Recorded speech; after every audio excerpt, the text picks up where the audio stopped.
je suis heureux de découvrir cette ville que je ne connaissais pas dans le cadre d'une tournée des fédérations. Je l'ai dit aux différents interlocuteurs que j'ai eus cet après-midi, cette tournée des fédérations qui a commencé pour moi il y a maintenant un peu plus de 2 ans, quand le président de la République m'a demandé d'assumer cette fonction, qu'il connaît bien d'ailleurs pour l'avoir exercée lui-même dans d'autres temps. Rassurez-vous, j'arrête la comparaison là, tout de suite. Mais en tout cas, cette tournée des fédérations, elle correspond à ma façon un peu de faire de la politique, c'est-à-dire que je ne veux pas avoir la vie des départements qui me soit racontée dans mon bureau à Paris par tel ou tel député ou tel sénateur. Je considère qu'il est de mon devoir, qu'il est de ma responsabilité pour mieux éclairer les décisions du siège national que d'aller sur le terrain à la rencontre des militants, des élus, des cadres, des permanents. Et j'essaye toujours de ponctuer ces séries d'entretiens, ces petits audits, par un temps militant, un moment convivial. Donc je ne vais pas parler non plus trop longtemps pour qu'on puisse échanger autour d'un verre, surtout quand je vois tout ce qu'il y a à boire. On a du pain sur la planche. Mais voilà un petit peu dans quel cadre se situe cette journée en Moselle, même si je suis un petit peu désolé du retard que j'ai pris, parce qu'il y a quelques instants, j'ai dû m'absenter pour répondre au téléphone à un journaliste d'Europe 1 qui m'a demandé si j'étais prêt à lui dire que j'étais heureux de la décision annoncée du gouvernement d'un futur projet de loi d'interdiction totale de la burqa. Alors, j'ai pas été très long à lui répondre que j'étais parfaitement d'accord pour lui faire un son tout de suite, mais évidemment, avec les klaxons qu'il y avait dehors, j'étais obligé de refaire plusieurs fois le son, mais en tout cas, plus ça allait et plus j'étais ferme dans mes convictions. Je crois que c'est une attente importante de notre électorat, et je le dis dans ces terres qui sont un peu similaires aux miennes, celle de l'Oise, où j'ai aussi un Front National qui est excessivement fort, avec un électorat, notre électorat, nos sympathisants, qui attendent des messages très clairs. Et celui qui est de soumettre à une interdiction totale, qui dépasse d'ailleurs même certaines conceptions religieuses, qui est surtout tournée vers le rôle que l'on prête à la femme et à l'égalité qu'on lui porte. Évidemment, on ne peut pas supporter cette dégradation, et c'était donc important qu'il y ait un message clair qui soit envoyé à nos sympathisants, à notre électorat, et je m'en suis félicité. Vous l'entendrez sur Europe 1 et vous reconnaîtrez les klaxons qui viennent de chez vous. En tout cas, je voudrais évidemment peut-être commencer par me présenter en quelques mots et vous dire que celui qui vous parle est bien sûr passionné par sa mission, celle de découvrir et de faire vivre notre mouvement. On a coutume de dire que les fédérations, c'est la colonne vertébrale du parti. C'est en tout cas une responsabilité, semble-t-il, importante et écoutée. Et c'est avec beaucoup de joie que je circule un peu partout et que j'ai l'occasion d'échanger avec les uns et les autres, même si je le fais d'un œil un peu éclairé d'élu, qui est celui d'un jeune parlementaire. Je suis un peu moins que je ne l'étais en 2002. J'ai été élu à 28 ans député de l'Oise. Je suis devenu à l'époque Benjamin de l'Assemblée nationale, dans une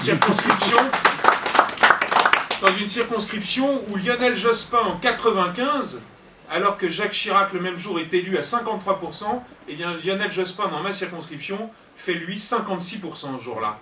Autant dire que cette circonscription, elle était considérée comme une des, et elle est toujours d'ailleurs, comme une des plus difficiles de France. C'est une circonscription dans laquelle les 4 cantons sont à gauche, toutes les communes de plus de 3000 habitants sont à gauche. C'est une circonscription que, lors du découpage des législatives en 1987, on avait consciemment laissé à nos adversaires. Et donc dans cette circonscription imprenable, eh bien en 2002, on s'est dit, foutu pour foutu, autant qu'on y envoie un jeune. Et voilà, moi je veux juste témoigner vis-à-vis de celles et ceux qui veulent se lancer en politique qu'il n'y a pas de citadelle imprenable, qu'il n'y a pas de canton imprenable, qu'il n'y a pas de ville ou de circonscription imprenable, mais en tout cas, il y a des circonstances parfois particulières à l'échelle de la région, mais vraiment, le travail de terrain, quand on y croit, quand on croit en ses valeurs, quand on a envie de faire passer le message, quand on le travaille beaucoup, eh bien ça peut payer. C'est le premier message que je voudrais laisser, et évidemment je l'adresse particulièrement à ceux qui se lancent seulement en politique, mais je voudrais aussi vous dire à quel point, et c'est vraiment là le seul propos que je veux que vous reteniez, à quel point le président de la République est attentif à la mission qui est la mienne, celle des fédérations, et plus généralement même à l'état de son parti, de sa famille politique. Chaque lundi matin, il nous réunit, l'équipe dirigeante, on est 8 ou 9, et je peux vous garantir qu'il est excessivement attentif à ce qui se passe sur le territoire. Parce que c'est vrai que l'entreprise de réforme qu'il a entamée, pour laquelle il a reçu le mandat des Français en 2007, est une entreprise à la fois excessivement attendue, pour laquelle la France a trop attendu, alors que lui, le monde, ne nous attendait pas, et qui est un véritable enjeu majeur et qui nécessite un courage politique à toute épreuve. Et dans cette traversée excessivement difficile, rendue encore plus difficile par la crise historique mondiale que nous avons traversée, eh bien le président de la République, plus que jamais, il a besoin de compter sur son premier cercle, sur sa famille politique, sur l'UMP, sur le mouvement populaire. Et c'est pour ça qu'il est excessivement attentif à ce que nous faisons pour animer notre famille.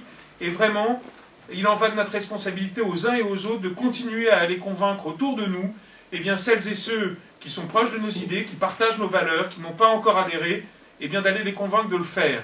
Il est de notre responsabilité d'aller voir celles et ceux qui ont déjà adhéré à nos idées, qui ne sont pas forcément renouvelées, eh bien d'aller les convaincre de le faire. Parce que c'est important, bien sûr, pour notre famille politique, mais plus que ça, c'est important pour l'action du président de la République et bien évidemment pour la France. Parce que c'est comme cela qu'il va pouvoir traverser les différentes tempêtes, les différentes épreuves, parce qu'il se sentira rassuré, consolidé par une famille qui est forte, qui est nombreuse, qui est énergique. Et donc je vous en supplie, continuez à faire ce travail de militant partout autour de vous, d'aller convaincre, d'aller porter la bonne parole. C'est effectivement quelque chose que le président de la République attend constamment.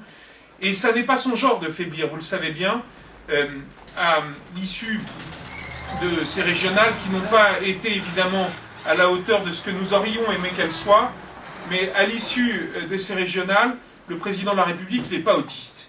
Il a bien entendu qu'il y avait un premier message délivré par ce résultat, qui était celui que les Français en ont marre. Ils sortent d'une crise éprouvante, dans laquelle ils ont même oublié que celui qui a tenu la barque du bateau France, mais pas seulement du bateau Europe, et j'ose même dire qui a joué un rôle de premier plan sur la scène internationale, eh bien c'est notre président de la République, ça, ils l'ont oublié qu'il a rempli ce rôle-là à une époque même où les uns et les autres se posaient la question de savoir si leurs économies au Crédit Agricole, à la Société Générale ou ailleurs, ne pouvaient pas être emportées par la faillite de Lehman Brothers. Tout ça, il a fallu rassurer la planète financière. Il a joué ce rôle-là. Les Français lui en étaient grés. Les Français nous disaient dans les cafés, aux uns aux autres, ben dis donc, heureusement que c'est pas la Ségolène qu'on a en ce moment. Vous l'avez forcément entendu, ça. Et bien pour autant, ça, ce temps-là, il est déjà passé malheureusement. Et lors des régionales, eh bien on arrive avec en plus un hiver qui a été rude, qui a été long, avec des Français qui sont un petit peu assommés par cette morosité ambiante et qui ont voulu envoyer ce message, ce premier message au président, qui est celui de nous sortir le plus rapidement de la crise. Peu importe que la France fasse 2 fois mieux que beaucoup de ses voisins européens, pour l'instant, il y a toujours ce climat de sortie de crise qui n'est pas encore assez affirmé, et il a besoin d'aller encore plus vite dans les réformes et encore plus loin, et de remplir la feuille de route vraiment complètement que lui ont donné les Français en 2007.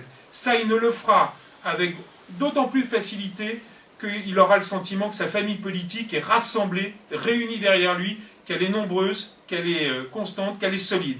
Donc c'est vraiment le message que je vous délivre aujourd'hui, c'est vous dire l'attention qu'il porte à l'état du mouvement populaire et vous remercier pour l'action que vous faites au jour le jour pour continuer à renforcer le mouvement.